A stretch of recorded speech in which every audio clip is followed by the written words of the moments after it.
Halo, selamat malam. Kenalkan, nama saya Victor Bang dengan NIM 25020403998. Jadi pada kesempatan kali ini saya ingin membahas bisnis model kanvas saya. Jadi bisnis model kanvas saya adalah pengelolaan limbah jerami menjadi bahan baku penggunaan pupuk organik.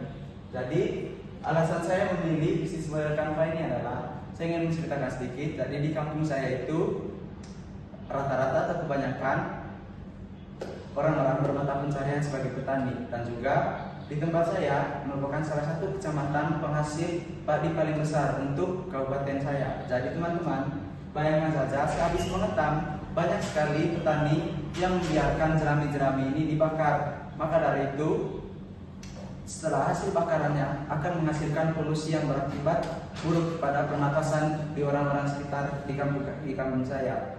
Setelah melihat dan meninjau kondisi tersebut, saya ingin melakukan gebrakan baru yang dimana saya ingin memanfaatkan dan menggunakan kembali limbah-limbah jerami tersebut sebagai bahan dasar penggunaan pupuk organik untuk menjadi bahan baku yang lebih baik lagi.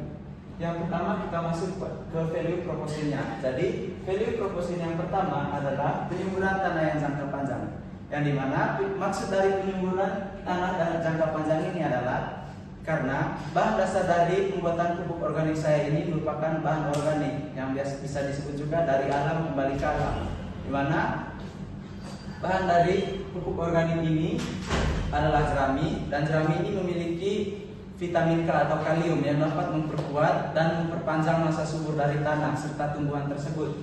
Yang kedua adalah ramah lingkungan. Ramah lingkungan yang dimaksud adalah bahan dari pupuk organik saya ini tidak menggunakan bahan-bahan anorganik atau bahan-bahan kimia, sehingga ramah terhadap lingkungan, ramah terhadap kesuburan tanah juga.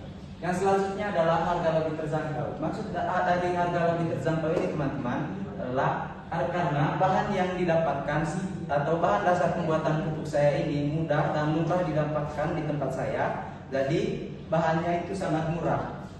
Selanjutnya adalah aman bagi semua jenis tanaman.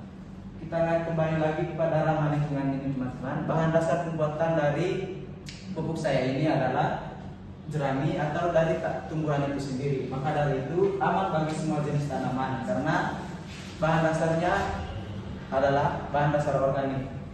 Selanjutnya kita masuk kepada customer segment. Jelas, customer segment dari bisnis model kanvas saya adalah para petani dan pegiat hortikultura. Selanjutnya kita masuk channel. Jadi channel yang akan saya lakukan di sini yaitu distribusi langsung, yaitu langsung menjualnya kepada para petani dan juga di pasar-pasar. Selanjutnya adalah saya menggunakan media sosial atau marketplace seperti Shopee, TikTok, Lazada, dan juga YouTube, Instagram, serta Facebook.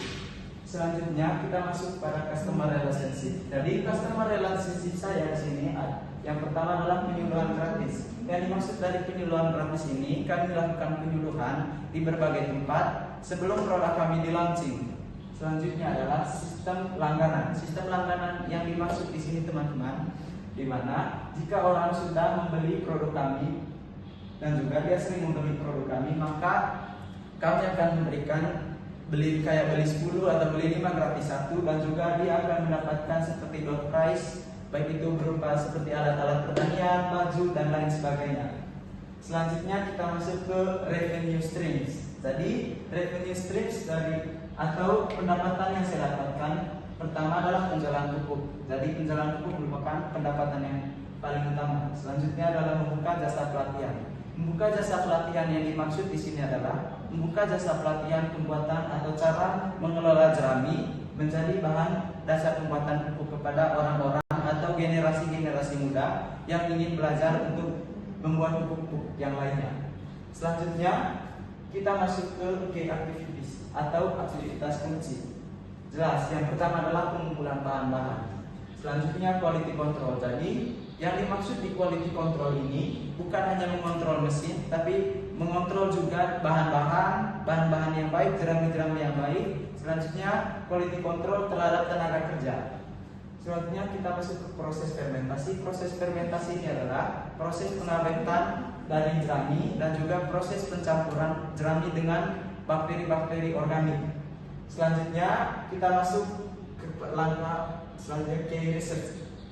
Key research-nya adalah lahan produksi, peralatan, baik itu mesin, tenaga kerja, serta akses bahan baku.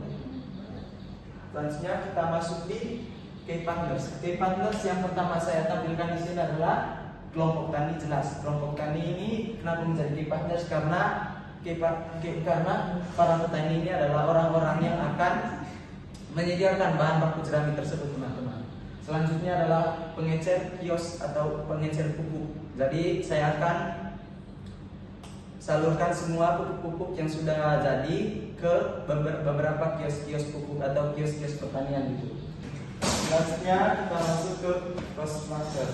Cost structure yang pertama adalah biaya transportasi atau biaya pengangkutan bahan-bahan, biaya pengangkutan pupuk ke tempat-tempat seperti kios-kios pengeceran, dan juga selanjutnya adalah upah tenaga kerja, pembelian bahan bakar, pembelian bahan baku, serta biaya peralatan. Sekian pembahasan mengenai bisnis modal tanpa saya. Saya ucapkan terima kasih.